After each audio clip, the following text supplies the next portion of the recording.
Primeiro eu quero agradecer ao SESC essa oportunidade de estar aqui, e é uma oportunidade que muito me honra e é muito prazerosa estar fazendo essa conversa com o Inácio de Loyola Brandão. Eu olhei o programa desse evento todo, que fala interface, é um nome até meio longo, né, Cida? Mas eu entendi como uma mistura de coisas, tal, algo assim. E comecei a olhar a trajetória de Loyola e consegui ver algumas interfaces na vida dele. Eu diria o seguinte: Loyola de Araraquara, todo mundo sabe disso, do interior de São Paulo, 1936. Desde menino teve essa atração pelas letras. O pai era funcionário da ferrovia, de uma ferrovia paulista, e gostava de leitura, incentivava a leitura do filho, e ele virou um tarado por dicionários. Então, aliás, eu digo o seguinte: quem chama dicionário de pai dos burros é porque é um filho ingrato. Então, ele lia tudo isso e, de repente, isso passou a ser um trunfo importante dele na turma dos alunos, dos pirralhos, São Paulo chama um moleque, na turma dos pirralhos. E o que é que ele fazia? Os meninos às vezes se enganchavam numa determinada palavra, recorriam a ele e ele trocava a palavra por bola de gude ou por figurinha dos álbuns. Então o homem começou muito cedo essa convivência e disso derivou esse problema. É o meu? Eu não sei. E disso derivou algumas relações afetivas dele e eletivas ao longo da vida. Olha, me debrucei sobre sua trajetória, sobre essa coisa das interfaces. Eu diria o seguinte: metaforicamente, Loyola é um cara que, tendo publicado seu primeiro texto aos 16 anos, na Folha Ferroviária, uma crítica de cinema, ele, metaforicamente, se casou com a profissão de jornalista. Então foi para São Paulo, ainda muito jovem, começou pela última hora e desenvolveu uma carreira jornalística muito sólida e consistente.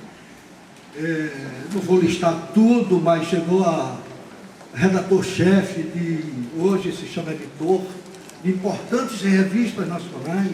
A Cláudia, por exemplo, que da sua época e naquele período era uma leitura muito importante. Não sei hoje, nunca mais vi, mas era uma leitura importante para a mulher, tratada com inteligência.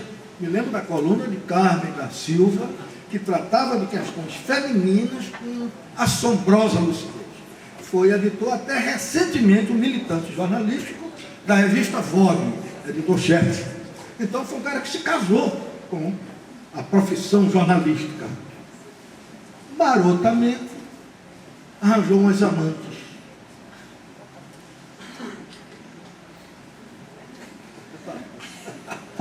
Minha mulher avisou que a barriga está aparecendo.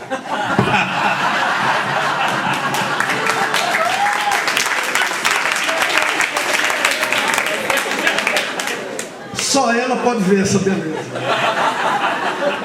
Por isso que eu não trago a minha mulher. Obrigado, querido. Então, marotamente ele arranja um amante chamada literatura. E aí teve uma vivência enorme com essa amante teuda e manteuda, como se dizia. Escreveu 41 livros. Livros de contos, o primeiro foi de contos, Dentes ao Sol. Livros, romances que marcaram época na literatura brasileira até hoje, como o primeiro deles se estreou com Bebel, que a garota comeu, e que hoje eu considero um clássico marco. Que a cidade comeu. Bebel, que a cidade comeu. A garota comeu. Não, é porque o filme é Bebel Garota Propaganda, aí mistura eles dois. Não ia achar que era uma coisa de lesbianismo. Parecido. Bebel, que a cidade comeu, que é um marco da literatura naqueles anos. Zero, que é considerado um livro experimental de alta qualidade. Não verás país nenhum. Miró conhece todos. Então, se deu muito bem com essa... Pronto. Uma amante em que ele foi muito bem sucedido. E eu descobri nessa trajetória dele e nessa mistura, nessas interfaces, uma segunda amante. Ele achou pouco e virou amante da arte cinematográfica. Não à toa, o primeiro seu artigo foi uma crítica de um filme publicado. Depois você teve a experiência com Bebel, que a cidade comeu, que foi filmado no mesmo ano por Maurice Capovilla, como Bebel, garota propaganda. E depois você vai explicar isso, porque eu vi numa ficha que o roteiro era seu, do próprio Maurice e do Mário Chamie. Mas na outra ficha eu vi que era de Roberto Santos. Você está errado, ou se ele no final. Mas um dos seus primeiros contos desse livro, Anusca, também virou filme, e agora está virando outro. Então, vejam só essas relações eletivas quando tem para se conversar, sem falar numa que não é eletiva, que é a memória e que você tem muito a nos contar. Só para começar o bate-papo, eu já me estendi demais, mas o foco, o convidado especial, a estrela Loyola, mas como começou essa coisa? Você um dia botou na cabeça, eu vou ser jornalista, eu vou ser escritor. Como é que tudo começou? Enquanto ele fala bastante, eu não preciso falar. Não, em primeiro lugar, boa noite a todos. E eu tenho observado, na verdade, quando ele falou boa noite a todos e a todas, que é uma coisa que vem se esparramando de alguns anos para cá. E eu ficava assim, intrigado, porque todos já é o plural, e que envolve masculino e feminino, isso do ponto de vista da gramática. Mas recentemente, eu conversando com uma amiga, escritora, jornalista, feminista, ela me disse, não, a gramática é machista, portanto nós exigimos todos e todas. Portanto, boa noite a todos e a todas. Em segundo lugar, uma coisa que me intriga, eu não sei aqui no Recife, mas em São Paulo, quando você agradece alguém, você diz muito obrigado, a pessoa diz, imagina. Imagina o quê? E isso é uma coisa cada vez mais comum, até no Rio Grande do Sul eu achei. Imagina, e agora eu vou em busca, eu sou um cronista também, e vou em busca desse imagina. Mas eu casei com jornalismo aos 16 anos, exatamente, em 52. Porque eu era pobre. Eu sendo pobre e adorando cinema, cinema eu vi toda a minha infância e eu rotinei, e na juventude cinema era o programa, era o único divertimento que tinha em Araraquara, era o lugar onde você via as meninas, era o lugar onde você namorava, era o lugar onde você ia e sentava do lado. E o cinema era aquela magia da tela. Mas eu não podia ir todo dia. E um dia alguém me falou que o crítico de cinema não pagava cinema. Eu fui até o jornal, eu lia muito sobre cinema, lia todas as críticas, eu recortava, eu tinha um arquivo incrível, eu encontrei 2 livros sobre cinema na biblioteca de Araraquara, roubei o livro, depois eu devolvi. Então, um dia eu fui no jornal e falei, o crítico não paga? Não. O senhor tem crítico? Não. Não existe crítica em Araraquara, nunca existiu. Passaram alguns meses, vamos dizer, eu fui ver um filme que eu tinha gostado muito, era A Vida do Rodolfo Valentino, mostrava o bastidor de Hollywood, fui para casa, escrevi uma crítica, copiei um trecho de várias outras coisas, fiz um pastiche, e um amigo meu datilografou, o meu professor de português corrigiu e eu levei no jornal, e o jornal publicou. Fiz uma segunda e o jornal publicou. Correio Popular. Não, Folha Ferroviária, que era um jornal que era uma espécie de house órgão da ferrovia. Na quarta crítica eu falei assim, eu sou crítico de jornal, então me dá o passe livre para assistir cinema. E nunca mais paguei cinema em Araraquara.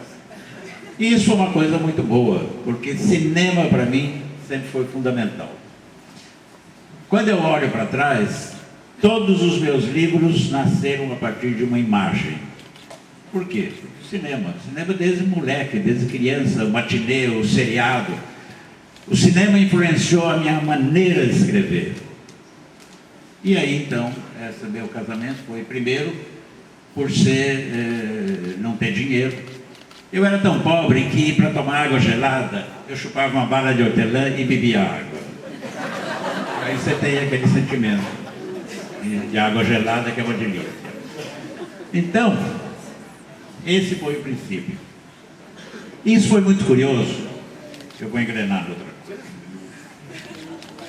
Os professores no ginásio e no científico, em Araraquara, no colégio estadual, liam as minhas coisas. E eles achavam muito engraçado que aquele menino de 16 anos, numa cidade do interior, anos 50, já escrevesse em jornal. E me ajudavam, e me corrigiam. Inclusive a professora de história discutia o filme comigo, eu ganhava. O professor de matemática, Ulisses, também era um apaixonado por cinema. E aí aconteceu o seguinte, e eu quero dizer, se tiver algum professor aqui, eu quero que sinta isso como homenagem a eles, porque esse homem, num momento, determinou minha vida. Novembro de 56, eu tinha 20 anos. Terminava o científico. Hoje não tem mais a divisão, mas antigamente tinha científico e clássico. Científico para quem ia fazer exatas e clássico para quem ia fazer humanas. E eu que gostava de ler e tudo, fui fazer científico por quê? Porque um dia, era o último dia da matrícula e era ao mesmo tempo um dia de um jogo de futebol, de salão, hoje futsal. Eu saí correndo para me matricular. A fila do científico tinha 4, a do clássico tinha 80. Eu me matriculei no científico. Científico tinha matemática, química e física, que eram matérias mortais para mim. Mas fui lá. E eu gosto de fazer as coisas bem feitas. Eu faço e refaço tudo. Os meus textos eu faço e refaço. Só para ter uma ideia, o final do meu livro, Não Verás País Nenhum, eu reescrevi 38 vezes, até conseguir o tom que eu queria. Fiz o científico era 3 anos, mas para fazer direito eu fiz em 5. No último ano,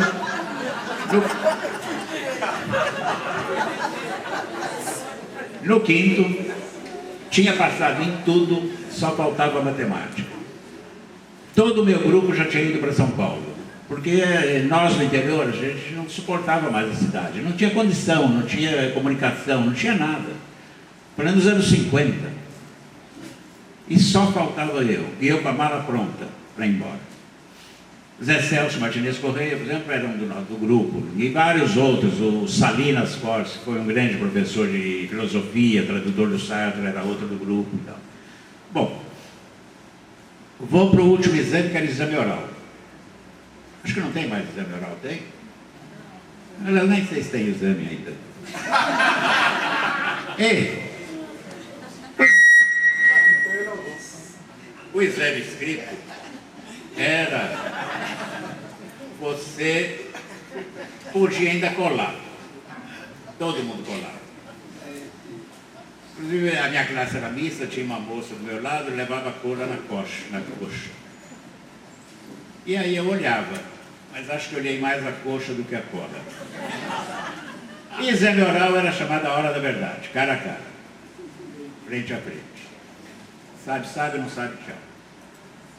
Exame de matemática, o último, chego, sento, Ulisses Ribeiro, este homem, olha para mim com uma cara, estava acostumado, 5 anos, 1,5, 2, 1,8, já sabia.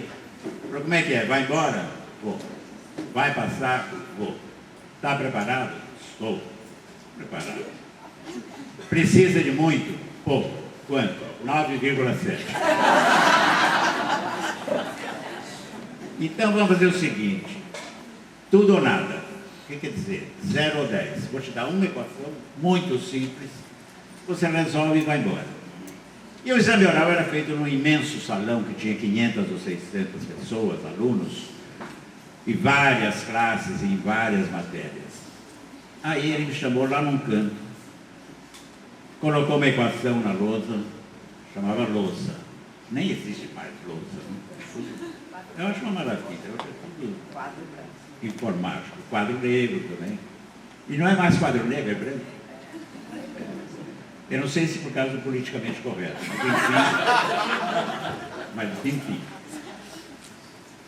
E aí veio no meu ouvido, porque ele era um grande gozador, apesar de... E disse assim, olha para trás. Eu olhei e atrás de mim, olhando para mim e para a equação, tinha uma classe do normal, que eram as moças que iam ser professoras. Era muito comum isso. No interior, a mulherada ia ser professora. Todas muito bonitinhas. Araraquara é muito quente. E o exame, você não precisava uniforme. Então elas estavam todas bem vestidas, decotadas, perninhas cruzadas, eu vi o joelho delas. Isso nos anos 50, ver o joelho era um deslumbramento. O perfume, banhadas, aquele saboretinho.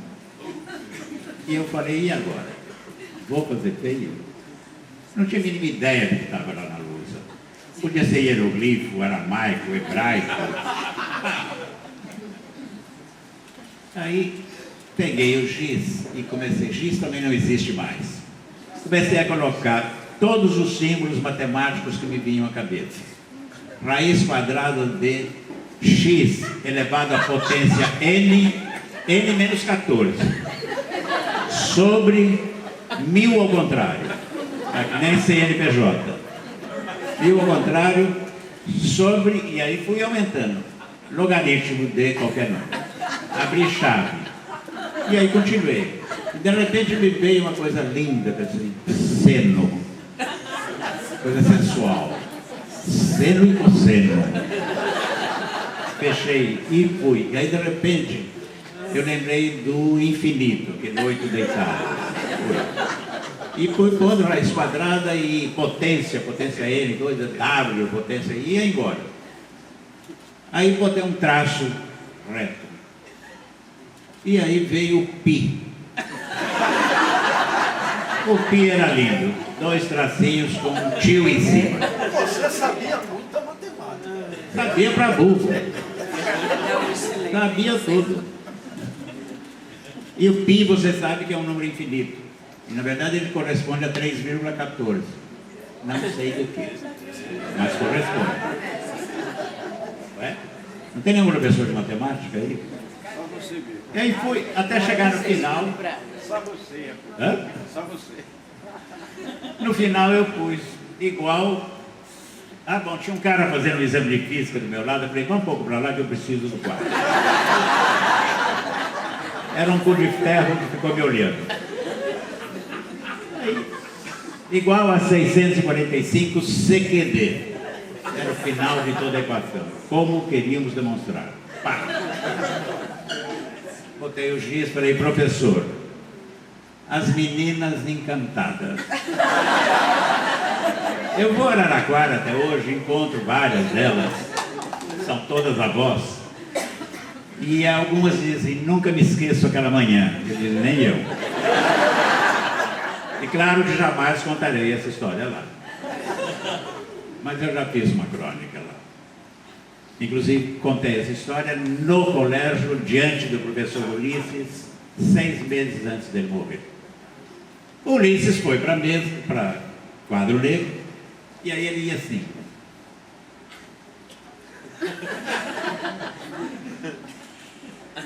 E foi, e pôs a nota, 10. 10, e falou, agora bem, fomos para a mesa, os dois. Eu sentei e falei, eu sei, professor, que só vale o lado direito da nota, o 0. O 1, falou, não, é 10. Eu falei, não, está me gozando, é 10, pode ir embora. Eu falei, como 10? 10 pela loucura, 10 pelo delírio, 10 pela fantasia e 10 pela imaginação. Vai embora, Inácio, que o teu mundo é o da imaginação. E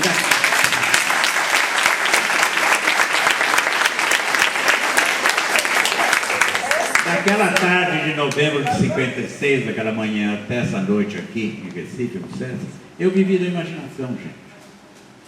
Aquele professor conseguiu ver, através de mim, através do meu olhar, do cabeça, do coração, uma coisa, é isso que eu queria que os professores fizessem. Que olhassem para dentro dessa meninada e manda embora para a vida. Entendeu? Essa foi a minha coisa que eu queria contar. Eu conto isso sempre como homenagem ao Ulisses Ribeiro. Enfim. E o que mais? Pergunta. Nessa linha da interface, conta a sua experiência do cinema com Bebel. Você participou mesmo como roteirista? A diferença de linguagem, como é que você sentiu isso? Às vezes o autor se sente meio violentado, porque espera que a adaptação seja ipsiliter e não gosta. Jorge Amado disse até uma coisa interessante, que foi o autor, eu acho, mais adaptado brasileiro. Eu li entrevista dele, bem sincero, ele disse assim, olha, se me pagam direito, eu não quero nem ver o filme. Ele nem olhava as novelas das coisas. Bom, eu acho muito curioso o primeiro romance. Eu acho muito bonito essas palavras, interface, metalinguagem, etc. Eu quero dizer que eu não sou um teórico nem um ensaísta. E não tenho a mínima ideia. Alguém outro dia perguntou assim, mas você não conhece teoria literária? Eu falei, se eu conhecesse teoria literária, eu não escreveria. Porque aí já ia contra as normas, está tudo encaixotado, está tudo aquilo. Então deixa os que fazem a teoria para lá. Eu escrevo, eu invento, eu crio. Então, mas essa interface, mas é bonito a interface. É bonito. A outra passa do espelho, lembra? Aqui é um filme. E meu sonho sempre foi ser roteirista e diretor de cinema. Sempre foi. Acabei me desviando desde o tempo da Veracruz, porque eu era apaixonado pelo cinema, pela Eliane Lage. Eliane Lage foi uma das mais belas mulheres do cinema brasileiro. Era uma milionária, granfina, e que foi uma grande estrela da Veracruz. E, aliás, a Eliane desapareceu. Desapareceu de tudo, casou com o diretor, depois se separou e só não. Um dia, eu vou a Goiás, a Pirenópolis, onde tem um festival de literatura, o Filipiri, e estou andando e vejo uma senhora bonita, 80 e poucos anos. E aí eu pergunto assim, mas essa mulher eu conheço, quem é? Meu amigo por aí, Eliane Lage. Foi a maior estrela da Veracruz, era milionária. O avô dela era dono de 5 ilhas na ilha de Guanabara, lá na Baía de Guanabara. O Parque Lage foi feito pelo tio dela, vocês conhecem o Parque Lage no Rio, foi feito inclusive em homenagem a Gabriele Besançon. Enfim, essa mulher hoje tem um sítio em coisa tranquila, bonita, calma, então não tem nenhuma neura, não tem nenhuma coisa, a vida dela é a terra, ela gosta da terra e tal. E eu fiquei muito emocionado. Eu era apaixonado por ela quando ela tinha 20 e eu continuo apaixonado agora quando ela tem 83. Ele pergunta, eu vou pelo meu caminho. Eu vou lembrando de coisas, mas enfim. Quando eu escrevi Bebel Casado com meu primeiro romance, eu nem sabia escrever romance, nem sei se eu sei. O Maurice Capovilla, que era um repórter da Última Hora na época comigo, era eu, ele, era o Vladimir Herzog, depois foi para o Estado, para a Cultura. E o Maurice já lia o livro antes, eu dava os originais, a gente era uma geração muito ligada. E aí ele já fez um roteiro, ele já conseguiu o dinheiro, e quando o Bebel saiu publicado, já saiu o filme junto.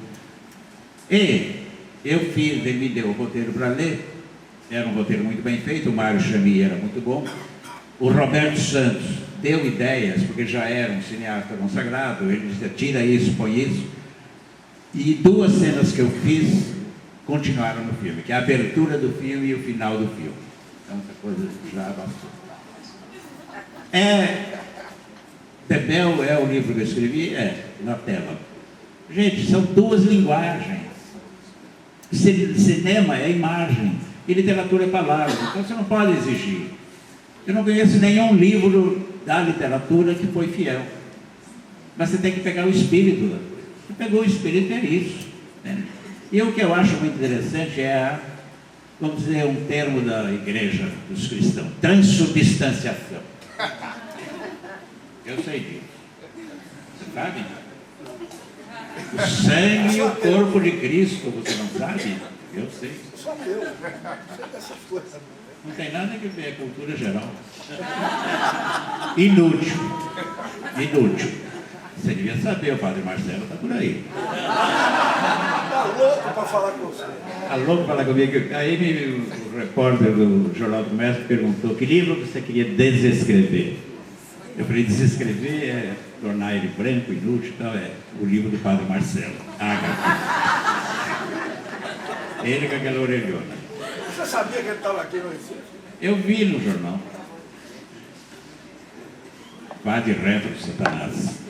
Enfim, eu gosto de Bebel porque é uma coisa que traz muito a cidade de São Paulo. Eu sou um escritor urbano, eu sou um escritor paulista. Apesar de nascer em Araraquara, hoje sou paulista e a minha literatura é urbana. E Bebel retrata muito São Paulo nos anos 70. Um fracasso foi a Ascensão ao Mundo de Anuska, que é a história de uma modelo.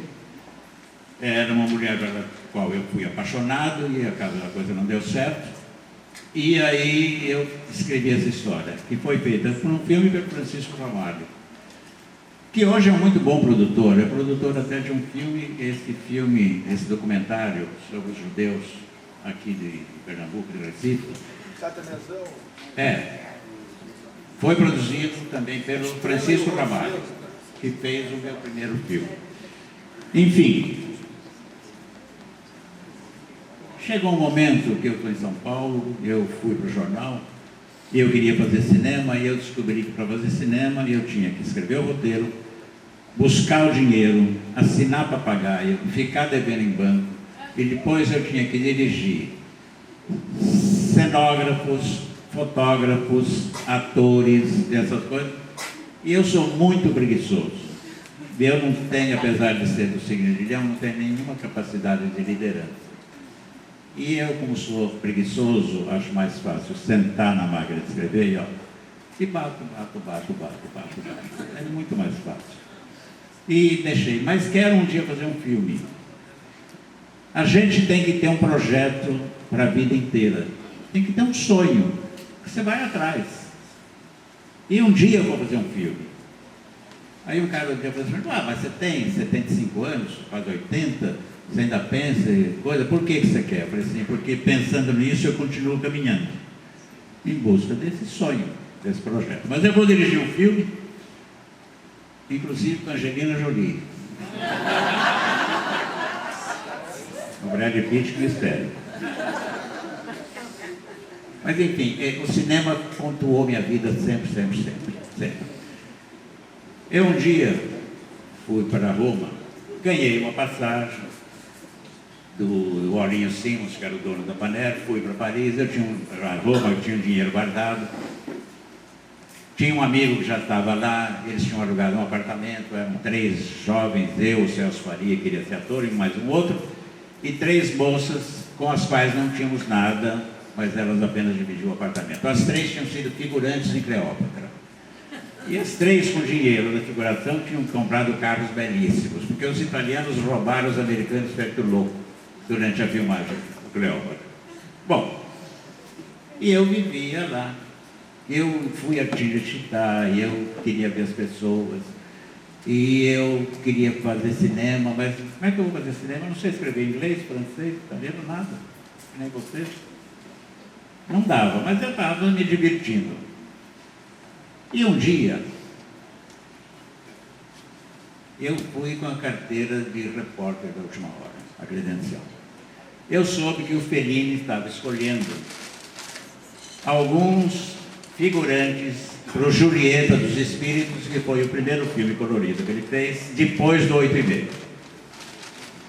Fui até a produtora, o assessor de imprensa falou, vai amanhã, tem um café na Piazza del Popolo, e o Fellini vai estar lá, você chega. Eu cheguei de manhã, estava lá com uma fila que ia embora. Imagina, todo mundo quer ser figurante do Fellini. E as pessoas mais estranhas do mundo estavam naquela fila. E eu entrei, e o Fellini estava sentado, eu emocionadíssimo. Ele sentado, entrevistando, cada um chegava e eu via que ele desenhava. Ele, na verdade, começou a vida como caricaturista no jornal Marco Aurélio em Roma, quando veio de Rio. Aí, quando deu um intervalo, o assessor falou, vai lá e pode fazer uma pergunta. Gente, eu não tinha a mínima ideia que pergunta ia fazer, não tinha nada, boca seca, tremia. Mas consegui chegar, já sabia 7 palavras de italiano, né? Prego, buongiorno. Mas perguntei para ele, o senhor escolheu alguém de todas essas pessoas? Ele falou, não, eu já escolhi todo mundo para o filme. Eu falei, e o que o senhor está fazendo? Ele falou, pegando detalhes para os personagens. Porque nenhum personagem é feito de uma pessoa só. Então é a orelha de um, é o tique do outro, é o trejeito do outro, é o modo de andar do outro, é o modo de falar. E aí ele falou, é isso que compõe um personagem. Foi uma grande lição para mim como escritor. Descobri que essa história de minha vida dá um romance, que a pessoa chega. Não, são várias vidas reunidas em uma pessoa que você monta um romance. Você pega de cada um detalhe para fazer aquela. E isso começou com ele, na minha cabeça. E quando vocês assistem filme de Fellini, pode ver que todo mundo tem sempre alguma coisa estranha no filme dele. E outra coisa, o Marcello Mastroianni dos filmes do Fellini não é o mesmo Marcello Mastroianni dos outros filmes, quando ele é dirigido por outros diretores. Bom, um era o alter ego do outro. Então essas coisas foram ficando na minha cabeça. Eu aproveito tudo para a literatura. Eu, por exemplo, já tenho o título, não tenho o conto, mas tenho o título de um conto que eu vou escrever, que é O Silêncio Colocado no Buraco da Agulha. Adorei.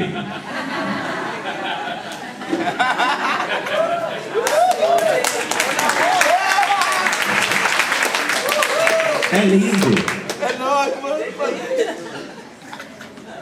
Meu cachê. É nóis. É nóis. Aí, eu um dia em Roma fui...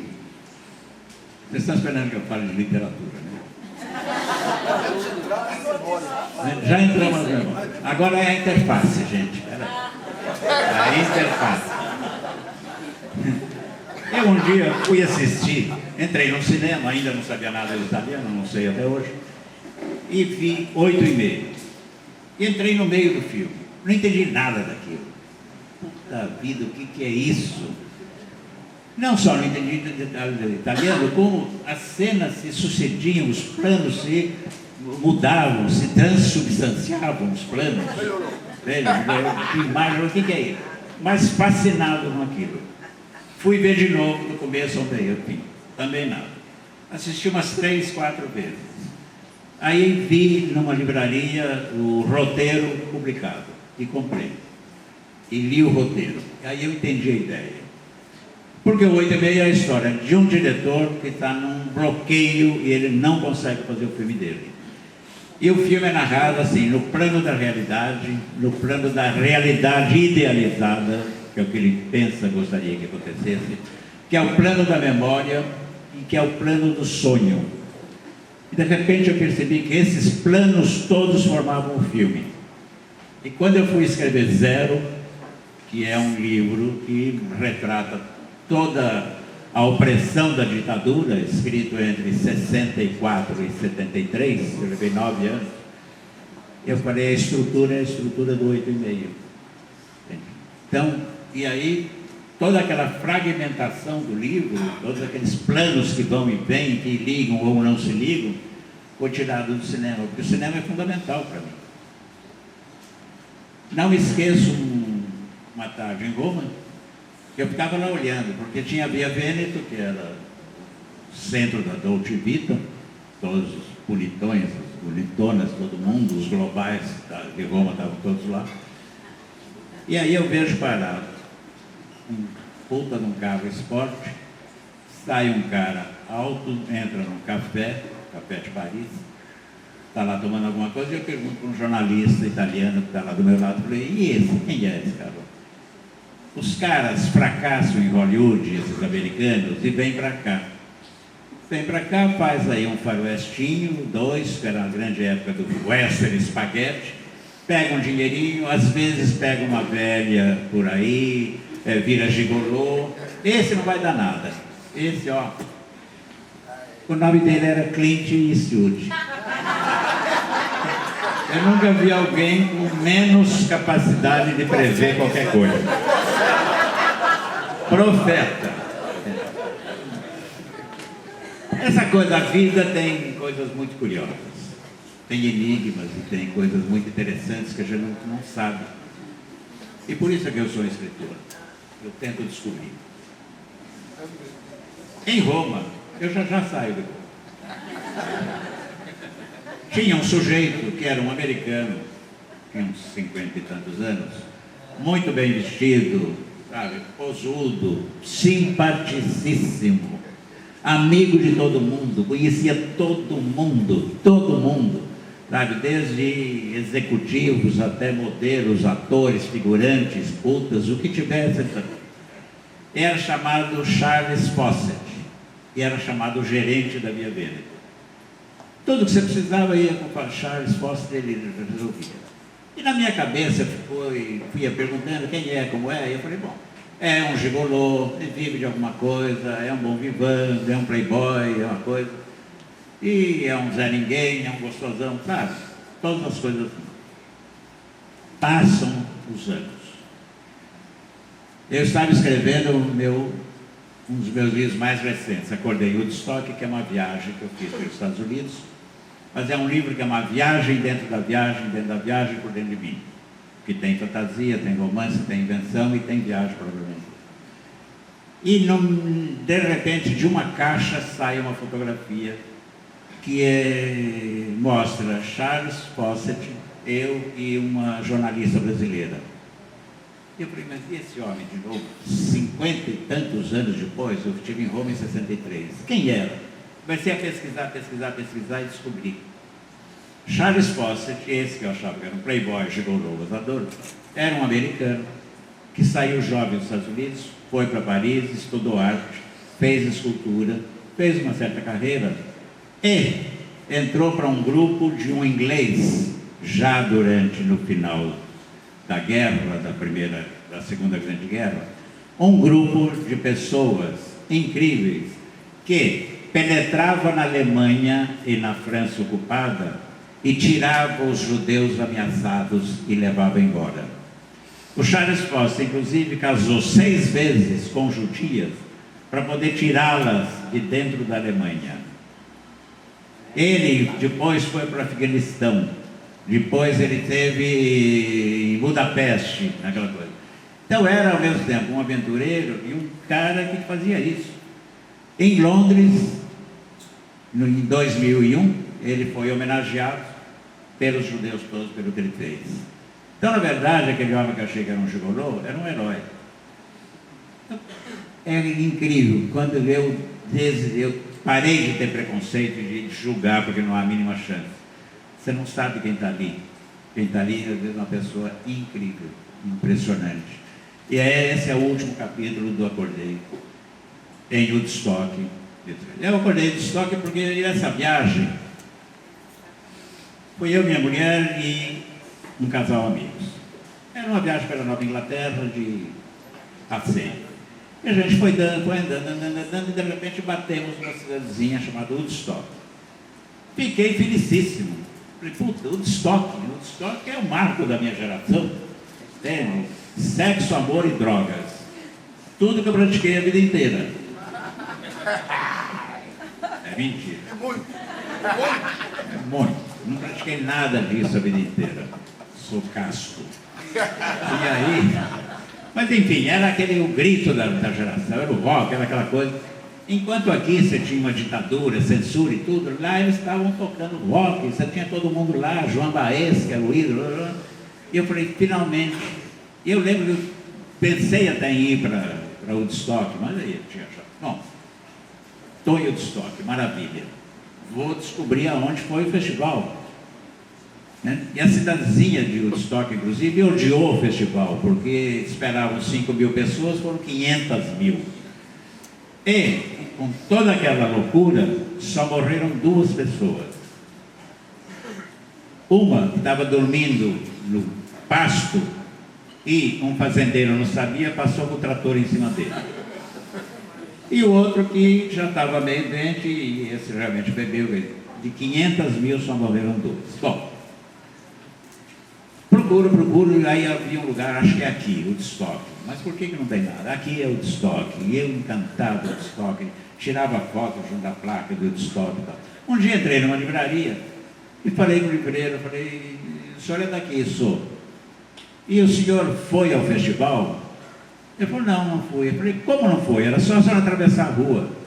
Ele falou, meu amigo, aqui é Woodstock, Nova Inglaterra. A Woodstock, onde aconteceu o festival, é Woodstock, Nova York. Tem 12 Woodstocks nos Estados Unidos. E eu fui na errada. Daí o livro Acordei em Woodstock. Claro que eu tinha assistido o filme do Woody Allen, Meia-Noite em Paris, em que ele convive com todas as coisas. E o que eu fiz?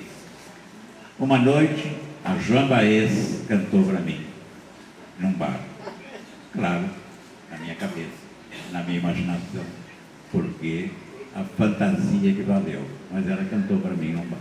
Está dentro do livro. Pode ler, acreditem. Qual é a outra interface? Tem mais uma. Você fez uma interface comigo ali, antes do início. Você me contou um episódio nessa coisa da memória.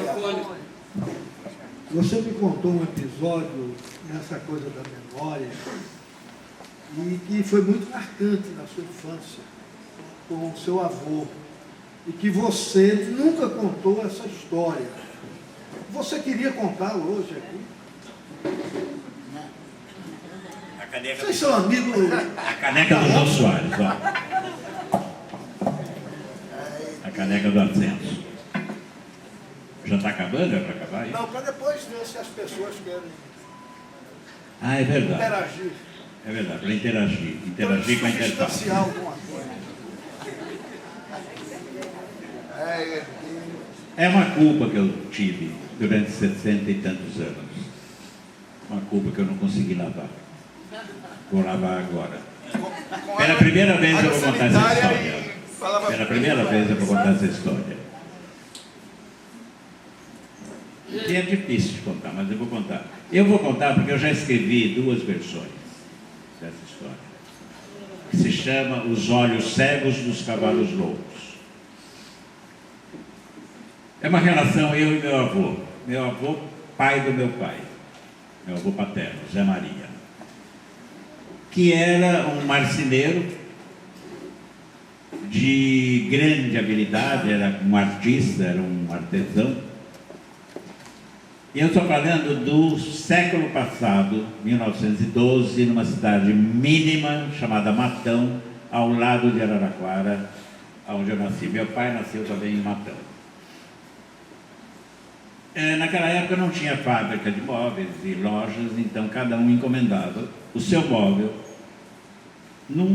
para o meu avô ou para outros marceneiros. Um guarda-louça, eu lembro, guarda-louça, cristaleiras, criados mudos, uma mesa com 6 cadeiras, tinha aquelas coisas todas. E ele era um dos mais procurados, porque fazia muito bem. Até hoje, em Araraquara, nas casas dos meus parentes, tem coisas feitas pelo meu avô. Um dia, e essa história me foi contada pela minha avó, mulher, minha avó branca, mulher do Zé Maria.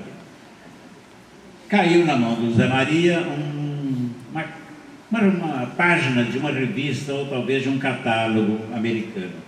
Porque os americanos vendiam muita coisa por correio, eles mandavam por catálogo. E era um carrossel, era um circo de cavalinhos. Que meu avô ficou fascinado com aquilo. Era uma coisa colorida, linda, linda, e ele falou, eu vou fazer um. E ele pensou durante muito tempo, ele desenhava, ele fazia coisas, e um dia ele foi para o mato, porque você começava tirando a madeira do mato, deixava secar, preparava, era tudo escolhido. E eu lembro desse avô, inclusive, que ele aparece no Não Verás País Nenhum. Ele tinha um cuidado para derrubar uma árvore, para que não derrubasse outras coisas, de arbusto. Ele ia com gente que ajudava, que ele ia caindo, enfim. Sem saber, ele era um ambientalista. Porque também eles dependiam de tudo aquilo. Ele conseguiu fazer 9 cavalos. O primeiro ele fez 5, 6 vezes, até agora. Pintou os olhos dos cavalos e não deu certo. E aí, uma tia minha, tia Margarida, irmã da vovó, falou, põe bolinha de gude. Ele foi para Araraquara e comprou as bolinhas e colocou nos olhos dos cavalos. E a minha tia Margarida, que era inclusive paralítica, ela teve uma febre reumática na infância, não andava, era toda torta, mas contava muita história para nós, sobrinhos netos. E até eu disse para o Homero, uma vez um de nós falou, tia Margarida, você fica contando viagem? Você é aleijada? Você não anda? Como é que você sabe dessas coisas? Ela falou, só fez assim. E nós entendemos. A tia Margarida disse assim, os olhos amarelos eram os cavalos do reino do ouro, os olhos verdes do reino da floresta, os olhos vermelhos eram os cavalos do fundo da terra, onde tem fogo. Os olhos azuis eram do mar. Eu falei, e os brancos? Eram os cavalos cegos. Os cavalos cegos eram curiosos. A meninada não queria andar. Porque meu avô montou depois uma plataforma, uma coisa, não tinha motor, porque nem tinha eletricidade. Era uma coisa que eu na minha infância ainda fiz. Você empurrava aquilo durante um período, quando ele pegava força, aquilo girava sozinho durante um tempo e a meninada... Bom... E a iluminação era feita com lampiões de querosene. Meu avô passou aí pelas cidades vizinhas nos finais de semana.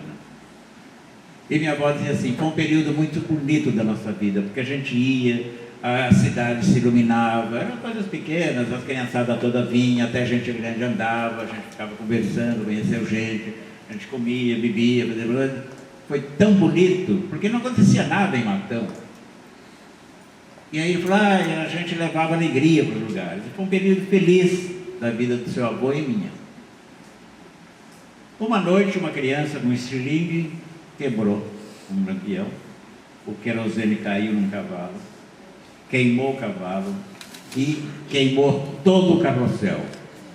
E claro, numa cidade pequena, bombeiro nem existia, saiu todo mundo com bacia, balde, pinico, panela, tudo, mas é evidente que você não consegue. Já o fogo tinha pego a madeira. E meu avô passou a noite buscando todas as bolinhas de vidro que eram os olhos do cavalo. Voltou para... Que tinham sobrado. Quer dizer, parece que ele conseguiu todas. Ele não desistiu enquanto ele não pegou, porque ele sabia quantas tinha. Fez uma caixinha muito bem feita, vermelha, envernizada, e guardou. Isso quando ele guardou em 1915, 16. Mudou para Araraquara, fez a bancada dele de marceneiro. Nos anos 30 começa a vir as coisas, eu nasci em 36, em 45 eu tenho 9 para 10 anos. Um dia, mexendo lá, que era proibido mexer nas coisas, encontro essa caixa vermelha, empoeirada, abro e tinha aquelas bolinhas. E eu pego 2 ou 3. E vou para a rua jogar, que era um divertimento de criança, e perco. E ao longo de algumas semanas, ou sei lá, eu perdi todas as bolinhas da caixa. E fiquei quieto. E deixei lá. Uma noite eu chego em casa do meu avô, porque morava 2 quadras, você sempre subia para lá, as pessoas se reuniam na calçada, era um costume, não tinha movimento, todo mundo na cadeira na calçada, conversando. E meu avô quieto, sabe, assim. E as pessoas diziam, o que era Gegé, era o apelido dele? Não há nada, não há nada, não há nada. Não, você está mal. Ele estava muito mal, você percebia. Na verdade, ele estava deprimido, essa palavra não existia. Mas ele estava deprimido, ninguém sabia. E ele ficou um mês assim. E aí, um dia eu falei, mas o que é, vô? Todo mundo. Aí minha avó contou essa história. Falou, algum menino pulou o muro, entrou na oficina e levou as bolinhas e jogou. E ele perdeu um grande momento da vida dele. Minha avó era muito inteligente, ela era incrível. Então isso foi grave. 65 anos. Eu tenho 75 hoje, eu carreguei isso na cabeça. 65 anos. Escrevi a história. Ainda não é a história que eu quero, mas já coloquei para fora. Senão eu não contaria, porque senão ela ia embora. No primeiro Natal, depois desse acontecido, fomos para casa, o Natal era na casa do meu avô, nos reunimos e ele fazia um presente para cada neto. Trem, caminhãozinho, bonecas com madeira de lenha, fazia boneca, minha tia era costureira, ela fazia o vestido, foi dando para todo mundo. Eu era dos mais velhos, ele deixou, aí chegou uma hora e ele falou, olha meu neto, eu quero te dar um presente, que é uma coisa para você guardar ali, o que for mais importante da sua vida. E me deu a caixa vermelha. Vocês não sabem o que é. Não tem ideia. Isso carreguei e hoje, pela primeira vez em público, eu estou contando. Descarregando.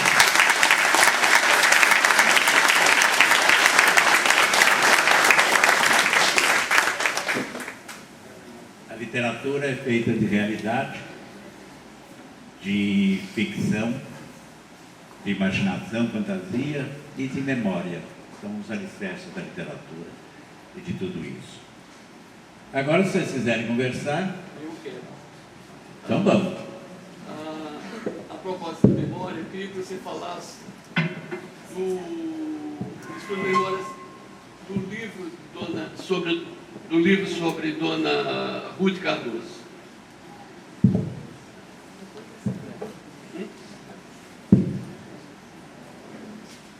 Quando me chamaram para escrever, eu fiquei feliz. Eu admirava a Ruth.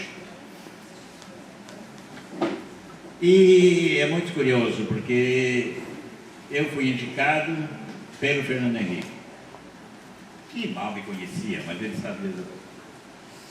A Ruth é de Araraquara. E eu tive aulas de biologia com a mãe da Ruth, a dona Mariquita. E o pai da Ruth, o seu José Cerqueira Leite, eles eram uma família muito humilde. Ele era o guarda-livros, como se chamava, era o contador do jornal onde primeiro eu trabalhei. Então tinha essa ligação. Bom, Ruth foi embora de Araraquara em 45. Então eu não conhecia a Ruth em Araraquara. Mas conhecia todos os amigos dela. Conhecia o primeiro namorado dela lá, está vivo até hoje, é um amigo meu. E esse homem que foi o primeiro namorado da Ruth, a irmã dele era Gilda Melo Souza, casada com Antônio Cândido. A Gilda morreu. Então tem toda essa coisa. O meu sogro, pai da Márcia, minha mulher, foi da geração da Ruth. E ele era um dos apaixonados. Ele me falou, era um dos apaixonados, porque ela era linda e todo mundo apaixonado. E quando ela ia a um baile e ela não dançava com ele, ele dizia que ele saía puto da vida e ficava mal. Então, assim, a Ruth era uma coisa. Então, tem essa coisa araraquarense. Quando o Fernando Henrique foi eleito, eu era da Vogue e nós fizemos um caderno especial sobre a Ruth. A gente sempre fazia com a primeira dela. Só que aí encomendamos para professores, para acadêmicos, para amigos, escreveram sobre ela. Porque ela era uma acadêmica, ela era uma grande antropóloga e socióloga.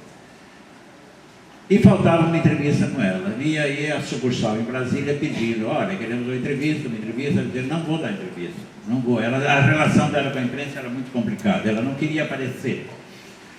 E aí, que vocês querem entrevista, fala com o Fernando Henrique, vai falar de política, de economia. Não, vamos fazer outra. E ficamos.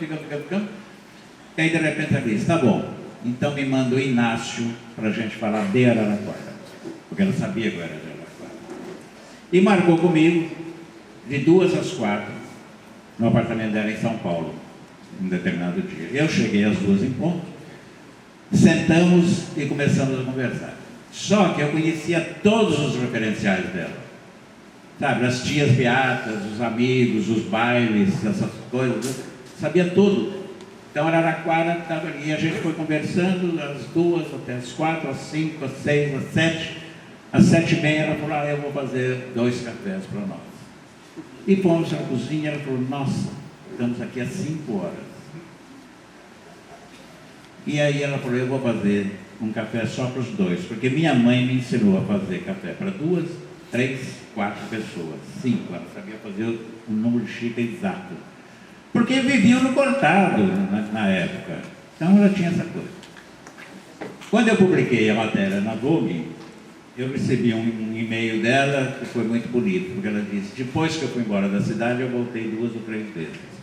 Voltei recentemente e cheguei na janela do hotel e vi que eu tinha perdido a minha cidade.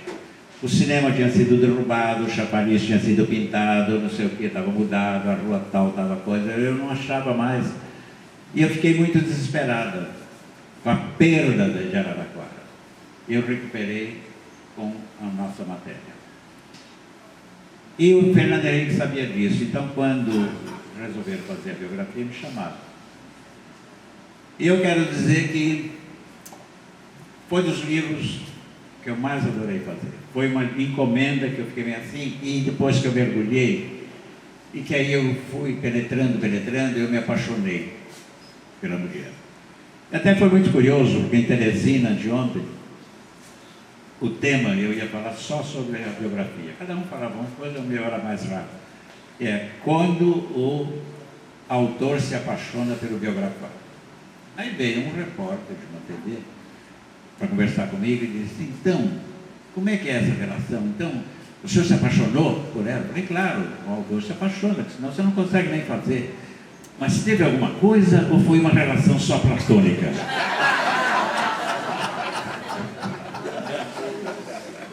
Aí eu falei, você sabe do que nós estamos falando? Ele falou, sim, então, essa Ruth Cardoso, né? Então, foi essa Ruth Cardoso? Tem 80 anos e está morta. Ah, é? Bom, a trajetória dessa pessoa foi maravilhosa. Foi a primeira dama, que ela odiava o termo, a primeira mulher que conceituou esse suposto cargo de primeira dama. Porque até então, e depois dela, as primeiras damas são apenas pessoas que acompanham o presidente nos coquetéis, nas viagens, nos vernissagens, fazem chá com as embaixatrizes, etc. Tem uma até aí que fez bastante plástico. Enfim, a Ruth realmente mudou a história. Quer dizer, tem que ser feita alguma coisa, por quê? Pelo povo. Tem que mudar. Acabou com a Legião Brasileira de Assistência de cara. Então ela falou, não é assistencialismo. E foi quando ela cria a Comunidade Solidária, o programa da Comunidade Solidária, que era uma coisa que era governo e não era, e ninguém entendia isso, porque não tinha dinheiro do governo. Ela conseguiu sensibilizar o empresariado para entrar no meio da história. O empresariado não acreditava. E ela, inclusive, não atendia ministros nem políticos, porque eles sempre chegam com pedido e ela não atendia ninguém. Era uma coisa totalmente à parte. E alfabetizou 6 milhões de crianças nesse meio tempo. E depois trabalhou com artesanato, e aí fez a Universidade Solidária. Essa mulher que foi exilada durante a ditadura, ela e o marido, primeiro no Chile, depois na França. Essa mulher que multiplicou o ensino da antropologia no Brasil. A antropologia até então era apenas o estudo dos povos primitivos. E de repente ela chega e diz assim, povos primitivos? E a periferia? E o operariado? E as comunidades de base? E isso? Então é isso que nós vamos estudar. E ela modificou, inclusive, a maneira de ensinar e de trabalhar, porque quando ela mandava fazer pesquisa, a meninada aí, aliás, todo aluno dela é completamente fissurado nela. Uma coisa, paixão. Aí vinham com aquela entrevistinha e aí ela dizia assim, como é a casa dessa pessoa? Como a casa? Como é? Tem televisão? Como é que são os móveis? Como é que é o fogão? Como é que é a geladeira? O liquidificador? Ela queria saber tudo, porque esse entorno também fazia parte da antropologia. Então ela modificou isso, foi das primeiras mulheres a trabalhar pelo movimento feminista, ainda dentro de um partido político, e na época do Montoro, até chegar no coisa da mulher. Enfim, claro que você tem que se apaixonar por uma pessoa. E eu escrevi o livro e eu disse, olha, não me foi permitido ver as cartas, porque a morte era muito recente, coisas mais íntimas e tal. Então é o roteiro para uma outra biografia dela. Eu diria que é quase um perfil jornalístico. E uma coisa que me emocionou fazer, até chegar Ela era uma mulher de muito humor, muito séria, mas que tinha muito humor. E ela, assim, continuou na Araraquarense ao longo da vida. O Celso Laffer, que foi ministro das Relações Exteriores, um dia me contou que quando tinha uma reunião com políticos, ministros, evitava aquele pega, evitava aquela grosseria, ela virava e dizia assim, isso aqui não está de acordo com as boas maneiras araraquarenses. Aquela coisa estava ali sempre presente. E tinha coisas assim. Ela uma vez viajou para a China. E chegou, ela era distraída também. Chegou na China, recebeu, foram para o palácio, e para o apartamento do palácio, e ela recebeu uma caixa lindíssima de jade, que ela viu que era uma coisa preciosa, cheia de bombons. E ela foi comendo os bombons, mas sobraram alguns. Quando ela foi embora, ela embrulhou a caixa, meteu na mala e foi embora. Quando estava chegando na porta do palácio, correram os chineses, os mordomos, eu digo, Dona Ruth, o que é? É o seguinte, era só a caixa, só os bombons, não a caixa. Porque essa caixa tem 2000 anos e é do Tesouro Real japonês, chinês. E aí ela devolveu, rindo, a caixa real japonesa. Outra vez, em Bruges, na Bélgica, ela participou de uma reunião e ela disse que a reunião era chatíssima. 3 horas, ela saiu zonza e saiu correndo da reunião, abriu uma porta, saiu numa praça e viu um ônibus parado. E eles sempre iam nos ônibus, na comitiva. E ela correu, entrou dentro do ônibus e o ônibus saiu. Quando o ônibus saiu, ela ficou olhando, não tinha ninguém da comitiva, não tinha nada, e um motorista disse assim, a sua passagem, por favor. Ela falou, passagem? Fala francês. Esse é um ônibus intermunicipal. A senhora entrou num ônibus da cidade. Nesse meio tempo, os seguranças todos voando atrás do ônibus, pararam o ônibus. O motorista achou que era um assalto, porque estava uma coisa assim, parou, né? E desce a primeira-dama, morrendo de rir. Ao mesmo tempo, essa mulher viajava pelo Brasil afora, junto com os estudantes, com a coisa da alfabetização. E numa vila do Amazonas, ela entrou, cuidou das coisas, os voluntários dela. E ela tinha uma coisa, ela conversava com todo mundo, principalmente com gente simples. Porque na infância dela tinha uma mulher que marcou muito, que era a tal avó vizinha, que era uma velhinha vizinha da casa dela. Que ela passava o dia lá, que a mulher era bordadeira, passadeira, os ternos e as camisas dos homens eram engomados, então essa mulher fazia, e ela tiotava rendas. Vocês sabem o que é tiotar renda? Que é uma coisa com ferro quente que você vai enrolando e aquilo vai fazer um cachinho na coisa, eu também não sabia. Bom, então ela sentava com as pessoas muito humildes, bebia café naquelas canecas depois e pegava as receitas. Era antropóloga ainda trabalhando. Como é que a senhora faz, como é que a senhora não faz, o que a senhora gosta, o que a senhora não gosta. E aí acabou, as coisas estavam saindo dessa aldeia amazônica, veio um velho e falou assim, mas essa senhora tão boazinha aí, Parece tanto com a mulher do presidente da República, não? Ela entrou e saiu, e ela só foi reconhecida por uma pessoa na saída. E essa era a Ruth, muito rapidamente. O final do livro é o seguinte: ela morre, ela já tinha um problema do coração, morre de repente, morre no braço do filho, do Paulo, e teve o enterro, e um grupo de amigos fez um funeral. No dia da morte, ela tinha saído do hospital onde ela tinha feito um catéter, e todos os amigos e amigas preocupados. E ela mandou uns 30 ou 40 e-mails, e não sei mais quantos torpedos para as pessoas muito ligadas. Um desses torpedos foi para Nova York, para a Regina Esteves, que era o braço direito dela na alfabetização solidária. Ela morre, a Regina vem voando de Nova York, fica para tal missa também, apesar de eles não serem tão ligados a isso. E no momento em que acaba a missa e a Regina está saindo, o telefone dela dá um sinal de que tinha chegado uma mensagem. Ela abre, a mensagem da Ruth chegou para ela 7 dias depois, na hora da missa. Esse é o final do livro.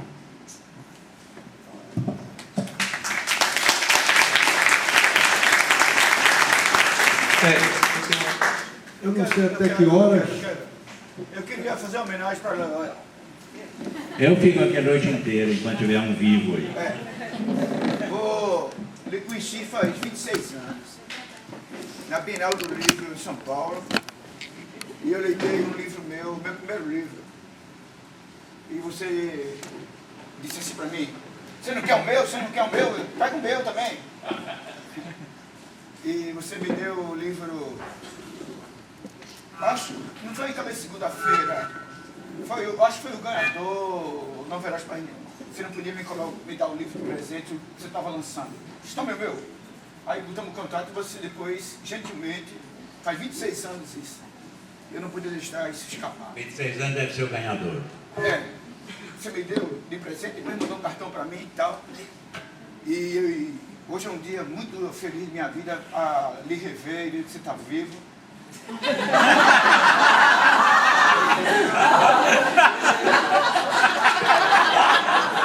E vou dizer... Eu também estou contente.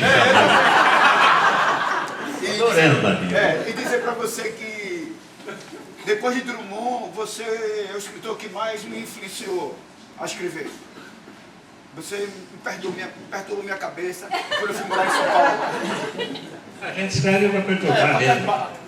A literatura só serve se perturba. Se não perturbar, não serve de nada. Aí queria lhe ofertar um poema das minhas influências que eu tive de você. Fiz agora, há pouco, em São Paulo.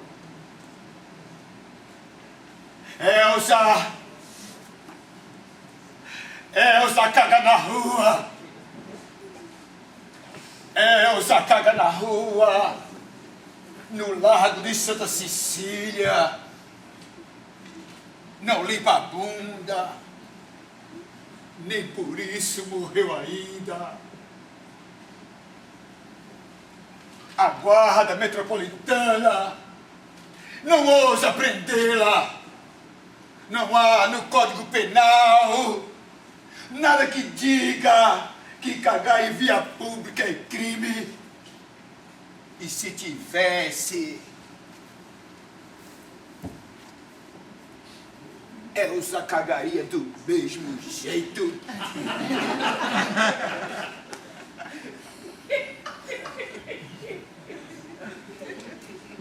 Dizem que Elza não tem juízo.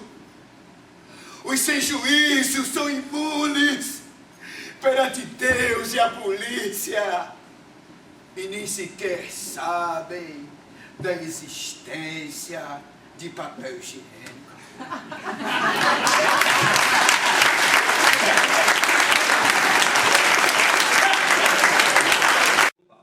Só que, entrando, por exemplo, na estante virtual, a gente não consegue encontrar nenhum exemplar de 84.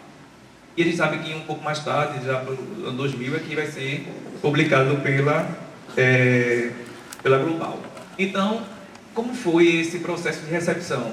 Porque, por exemplo, o livro tem minha idade.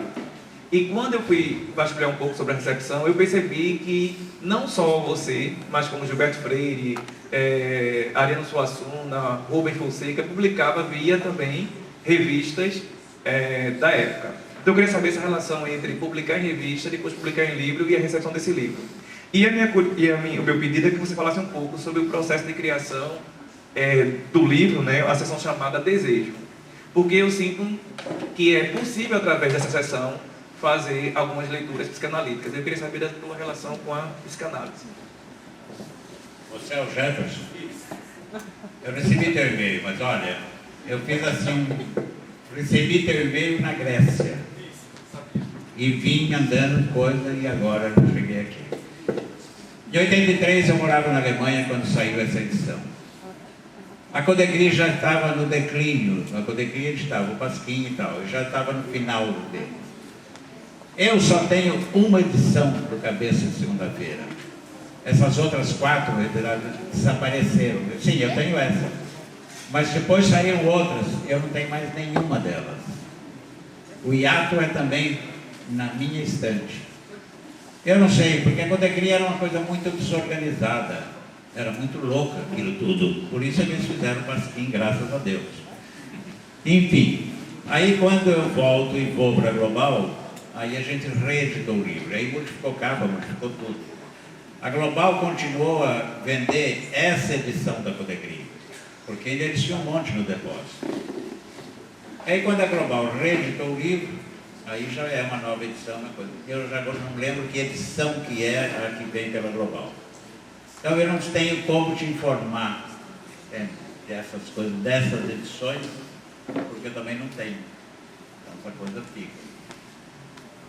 Minha relação com a psicanálise com a coisa é a seguinte. Uma vez no meu primeiro casamento eu estava muito mal o casamento. E aí minha mulher resolveu falar, vamos ao psicanalista, terapeuta, não sei. Aí eu fui. Marquei hora, entrei, paguei a secretária, entrei, sentei e ele disse assim, fala. Eu falei, mas fala o quê? Fala. Eu falei, eu acho melhor, a primeira vez que eu vejo, é melhor só fazer uma pergunta. Fala. Eu falei, bom, bem, mas faz uma pergunta. Fala. E eu levantei e fui embora. E sustei o cheque. A minha psicanálise eu faço escrevendo. Todas as minhas loucuras, todas as minhas amarguras, todos os meus contentamentos, todas as minhas aflições, decepções, fracassos, frustrações, vai tudo para o livro. Nunca pensei em relacionar e também nunca pensei em estudar meus personagens psicanaliticamente. Nunca. Não tenho a mínima noção do que eles significam ou representam. Eu deixo isso para quem olha de fora. Para quem olha de fora. Não tenho a mínima coisa. Eu só escrevo. Eu sou muito tonto. Então é impossível de responder essa pergunta. Juro mesmo. Agora, tem coisas assim, eu posso dizer que eu escrevi um determinado conto porque eu queria conquistar uma pessoa. Isso é outra coisa. Eu era apaixonado pela Vera Fischer, que nunca tive, mas escrevi um dos meus melhores contos que se chama 45 Encontros com Vera Fischer. Aí. Só que eu passei para um outro, eu criei um personagem, esse personagem que carrega toda essa loucura minha. Então, os psicanalistas que se debrucem sobre o livro, não eu. E eu quero só dizer, ele disse uma coisa assim, é bom ver que ele está vivo. Em 96 eu quase morri. Em 96 eu não passei dessa para outra por milímetros. Porque eu descobri que eu descobri por um exame que não era para ser feito, que eu tinha um aneurisma na artéria cerebral direita. Aneurisma é chamado assassino silencioso em medicina. E não é doença, é uma deformação de uma artéria que o sangue continua correndo. Se a artéria rompe, é um derrame e você morre, em 80% dos casos. Acabei fazendo uma cirurgia, não tinha outro jeito. E no momento em que o cirurgião ia clipar, estourou. Só que ele já tinha clipado. Por um segundo, eu tenho isso tudo filmado. Tenho filmado não, eu assisti tudo isso. Então, quando ele diz que está vivo, eu também me alegro por estar vivo. De 86 até hoje, são quantos anos? 96. 96. 26 anos. Não, 90. 16. Então, eu estou na minha segunda vida, 16 anos. Estou vivo. Que, aliás, essa experiência eu passei num livro meu que eu adoro, que chama Veia Bailarina.